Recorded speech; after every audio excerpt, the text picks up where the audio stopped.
আসসালামু আলাইকুম ওরহমতুল্লাহি ওবরাকাতুহ। নাহমাদুহু ওয়া নুসাল্লি আলা রাসূলিহিল কারীম, আম্মা বাদ। দূরের কাছের দেশের প্রবাসের যারা যেখান থেকে এই মুহূর্তে আমাদের রমজানের বিশেষ পর্ব দেখছেন, আপনাদেরকে অসংখ্য ধন্যবাদ। প্রিয় দর্শক, আজকে খুবই গুরুত্বপূর্ণ একটি বিষয় নিয়ে আপনাদের সামনে হাজির হয়েছে। আশা করি শেষ পর্যন্ত থাকবেন।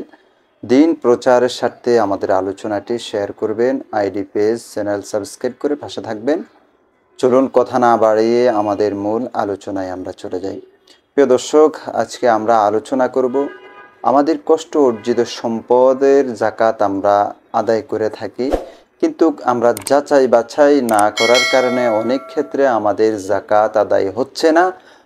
এর জন্য দায় আমরা নিজেরাই। কেন? যাচাই বাছাই করার জন্য নবীজি সাল্লাল্লাহু আলাইহি সাল্লামের অসংখ্য হাদিসে আমরা এর নিদর্শন পাই। নবীজি যাচাই বাছাই করার জন্য বলেছেন এবং নবীজি নিজেও যাচাই বাছাই করেছেন। অর্থাৎ আমরা দান করব, আমাদের দানটা যেন, আমাদের এই দান সদকাটা যেন উত্তম পর্যায়ে যায় এবং এটার সওয়াব যেন আমাদের কমতি না হয়, সেদিকে আমাদের খুব লক্ষ্য রাখতে হবে। এবং কিভাবে দান সদকা করলে সওয়াব বেশি পাওয়া যাবে, এই জন্য আমরা আমাদের অধীনস্থ এবং আমাদের ধর্মীয় ব্যক্তি, আলেম, বুজুর্গ এবং হুজুরদের স্বর্ণাপন্ন হওয়া, এটা আমাদের জন্য, আমাদের দান সদকার সওয়াবের জন্য আমাদের দায়িত্ব। তো নবীজি সাল্লাল্লাহু আলাইহি ওয়াসাল্লাম যাদেরকে দান সদকা করার ক্ষেত্রে যাচাই বাছাই করতে বলেছেন, যে হযরত ওমর রাদিয়াল্লাহু তাআলা থেকে বর্ণিত হাদিস, নবীজি সাল্লাল্লাহু আলাইহি সাল্লামের নিকট দুজন ব্যক্তি আসলো। আসার পরে তারা সদকা জাকাতের মাল চাইল নবীজির কাছে, তো সাহায্য চাইল। তো নবীজি সাল্লাল্লাহু আলাইহি ওয়াসাল্লাম তাদের মাথার তালু থেকে পায়ের তালু পর্যন্ত চেক করলেন যে তারা অসুস্থ কিনা, মাযুর কিনা, প্রতিবন্ধী কিনা, যার কারণে তারা তাদের আহার অর্জন করতে পারছে না, তারা আহার জোগাড় করতে পারছে না।